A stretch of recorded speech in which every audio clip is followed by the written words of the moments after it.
Hello बच्चों, कैसे हैं आप लोग। क्लास 8 हिंदी की इसलिए भाग 3 अध्याय हमारा 12 है विक्रमशिला। इस अध्याय के सारे क्वेश्चंस हल करेंगे।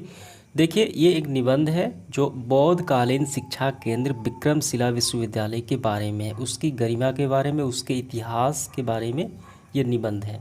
ठीक है, आइए इसके सारे क्वेश्चंस को हल करते हैं। पहला है, विक्रमशिला नामकरण के संदर्भ में प्रचलित जनश्रुति क्या है। ये जो पाठ का नाम है विक्रमशिला विश्वविद्यालय, इसका नाम जो है इसके संदर्भ में देखिए, जनश्रुति का क्या मतलब है, जो लोगों की अवधारणा होती है, अफवाह होती है, किसी वस्तु किसी स्थान के लिए जो लोग उसके बारे में अवधारणा बना लेते हैं। ठीक है, तो ये विक्रमशिला नाम के संदर्भ में लोग क्या अवधारणा बनाए हैं कि इसका नाम कैसे पड़ा। ठीक है, ये विक्रमशिला नामकरण के संदर्भ में प्रचलित जनश्रुति क्या है, वही हमें बताना है। तो देखिए, इसका आंसर हम यहाँ से करेंगे। अपने आचार्यों के विक्रमपूर्ण आचरण, उनकी अखंडशील संपन्नता के कारण ही मैं विक्रमशिला की संज्ञा संबोधित हुआ।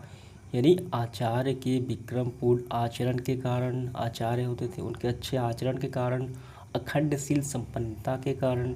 ठीक है, किद्वित है कि विक्रम नामक यक्ष को दमित कर उस स्थान पर विहार बनाने के कारण मेरा नाम विक्रमशिला पड़ा। समझ में, विहार मतलब भ्रमण करने का स्थान। तो ये पूरा आपका हो गया, समझ में आ गया कि विक्रम नामक वक्ष को दमित करने वाले, इस घूमने फिरने वाले स्थान बनाने के कारण इसका नाम विक्रमशिला पड़ा। ये पूरा आपका यहाँ तक हो गया। अगला सवाल देखिए, विक्रमशिला कहाँ अवस्थित है। ये जो विक्रमशिला विश्वविद्यालय है कहाँ पे है, तो यहाँ पे आपको नज़र डालना है आधुनिक भागलपुर जिला, जो प्राचीन अंग महाजनपद के नाम से लोकप्रिय है। ठीक है, यानी भागलपुर जिले में कालगांव थाना क्षेत्र में पोस्ट पत्थरघट्टा के एक छोटे से गांव अतिचक में ये बना है। तो इसका आंसर हम लोग इस तरीके से लिखेंगे काफ़ी अच्छे से।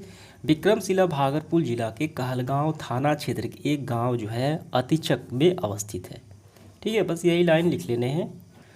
तीसरा देखिए क्या है, यहाँ के पाठ्यक्रम में क्या क्या शामिल था। ये जो विक्रमशिला विश्वविद्यालय है, इतिहास में अगर देखा जाए तो कौन कौन सी विषयों की पढ़ाई होती थी, कौन कौन से पाठ्यक्रम शामिल हुआ करते थे, वो बताना है।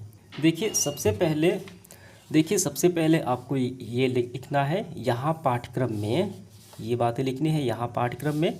फिर यहाँ से तंत्र विद्या के अतिरिक्त व्याकरण, न्याय, सृष्टि विज्ञान, शब्द विद्या, शिल्प विद्या, चिकित्सा विद्या, सांख्य विशेषज्ञ, ठीक है, जो आध्यात्मिक विद्या, जादू टोना चमत्कार, ये सारे प्रमुख क्या थे, पाठ्यक्रम थे। हो गया, समझ में आ गया। अब इसके बाद देखिए, ये तो हमारा हो गया, पाठ से आगे है। हालांकि ये परीक्षा के दृष्टिकोण से नहीं है, फिर भी हम लोग इसको हल करेंगे। परिभ्रमण के दौरान अगर आप कहीं घूमने जाएं तो आप इस स्थल का चयन करना क्यों पसंद करेंगे। ये जो विक्रमशिला विश्वविद्यालय है, यहाँ पे जाने का आप इसको क्यों चयन करेंगे, क्यों चूज करेंगे यहीं पे जाने का, इसका कारण बताना है। परिभ्रमण के दौरान हम विक्रमशिला का चयन करेंगे क्योंकि यह एक प्राचीन ऐतिहासिक शिक्षा केंद्र था। यहाँ से विख्यात खगोल शास्त्री आर्यभट्ट जैसे महान विद्वान ने शिक्षा ग्रहण की।